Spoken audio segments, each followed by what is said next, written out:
Equity markets are declining at the moment. In Europe, the UK's FTSE 100 index is currently down around about 30 points. The DAX in Germany off around about 75 points. The Euro Stoxx 50 index is just down over 10 points, doing a bit better than the rest of the other European indices. Now, overnight in Asia, we saw the Japanese Nikkei 225 index and the Hang Seng officially enter a correction. And the Japanese Nikkei index had a stunning 2013, however 2014 hasn't matched up quite yet. With the index underperforming global peers, US stock futures are trading a little higher after yesterday's big slump across US stocks, and when it comes to other assets, core government bonds are in demand. UK gilts and German bonds. When it comes to the FX base, most currencies are getting dumped, particularly commodity currencies, EM currencies, and also in many cases today the US dollar is seeing a big flow of capital coming out of it. The euro is somewhat more stable, while the Japanese yen is doing better than most of them, given the fact that the Nikkei yesterday did drop, or overnight rather, did drop quite a fair bit. Gold prices are also weaker, however recovering from yesterday's massive falls. Good morning, I'm Ishaq Siddiqi and welcome to your Daily Market Bite. There is a lot going on, so there's a lot to talk about and to cover in this Daily Market Bite, so I'll kick it off with why we are deteriorating across the board for financial markets. We've kicked off February in a pretty risk-averse manner, and that's continuing on from the downbeat tone that we saw in January 2014. Hasn't started off well for financial markets. Now there's a number of reasons, one being the fact that the Federal Reserve has now started to taper. Started in December, continued last month in January, now cutting by $10 billion for the last 2 months each. So now the total of the Fed is purchasing is $65 billion a month at present, and that's down from $85 billion. Now the Fed has set a precedent in many ways. It's looking to cut $10 billion every month, and that means by August or September this year, QE as we know it will cease to exist in many ways, if indeed the US economic recovery stays on track and the Fed is comfortable with where the US economy is going, and that will give the Fed more resolve to continue its tapering programs. We have a new Fed head in place now, Janet Yellen.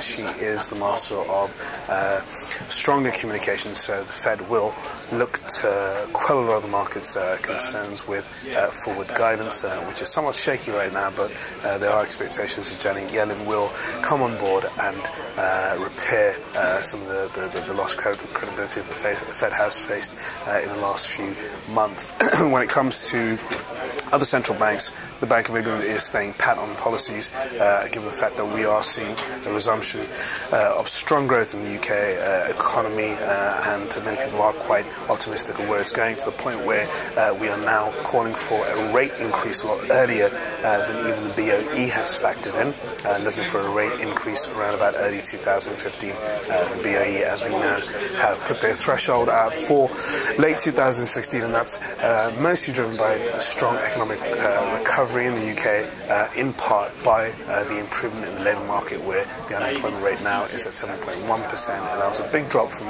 summer last year, where we had the unemployment rate around about 7.8%. So the market is very much enthused about where the UK economy is going, and the IMF has also echoed that by raising their forecast for the UK economy.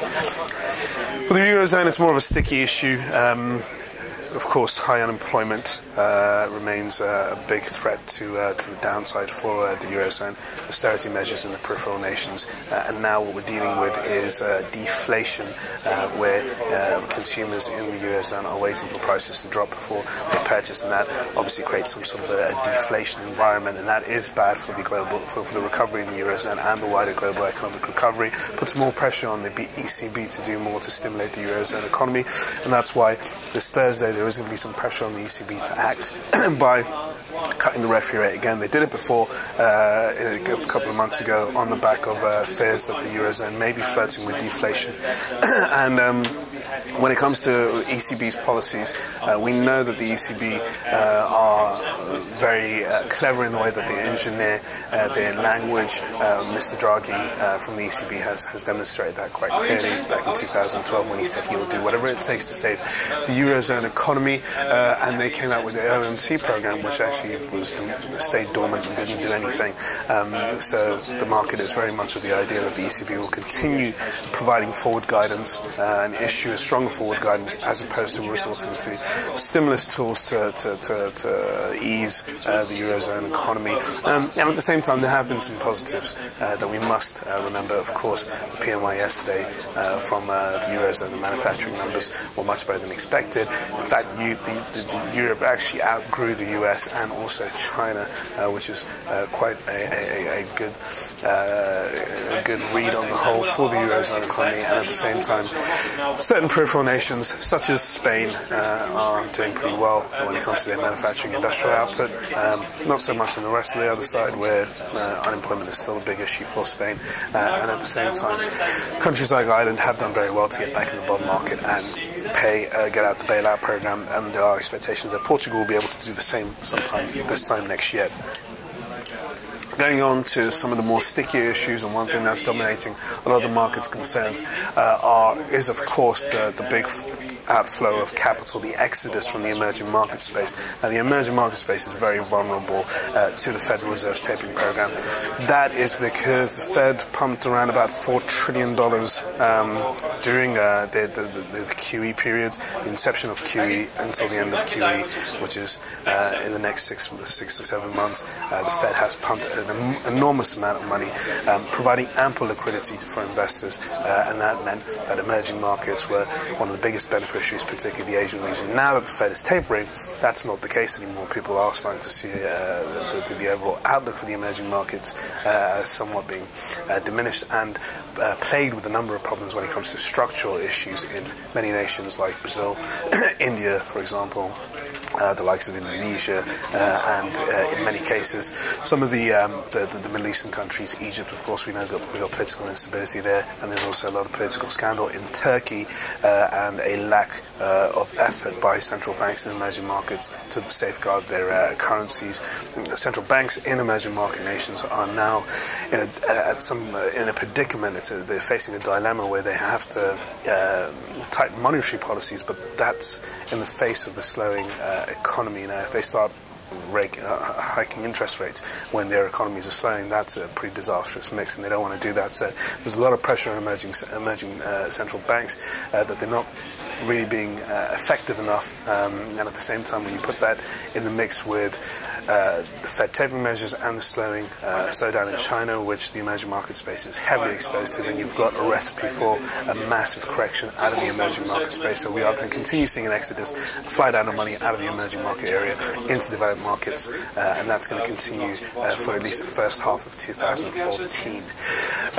Other things to look out for, of course, is the earnings that we've had from the US and Europe. So far, been very, very damp, not a good number, and that's got the market questioning where a lot of these stock market multiple, the stock market is standing with multiple expansion in 2013. Given the fact that we've had all this stimulus from central banks, it's propped up the market, and many people do feel that the market is now somewhat artificial when it comes to prices, standing at very elevated levels, and that's very much the case for many stocks across the US and Europe, with valuations looking extremely stretched and earnings not really justifying that, with poor earnings across the board coming out for many corporates in the US and in Europe. And at the same time, the emerging market turmoil it leaves many companies very much exposed, particularly the big companies in the US and Europe, global giants, particularly the likes of Diageo and Nestle and Unilever, the big food companies and tobacco companies, the defensive companies who have a massive bearing in the emerging market space, are now starting to feel the pressure of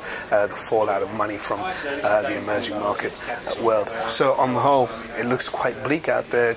The first quarter is looking very sticky for for the market, and it's going to be again up to central banks to come in and quell the market's worries and soothe concerns about what's going on in the global economy. So expect to see more action by the ECB, expect to see forward guidance beefed up by the Bank of England and by the Federal Reserve, and the Bank of Japan again will continue providing stimulus as it's the only central bank out there that really has communicated that it will continue pumping in money, and that's been a big inspiration for investors that central banks are still there to protect them when they need.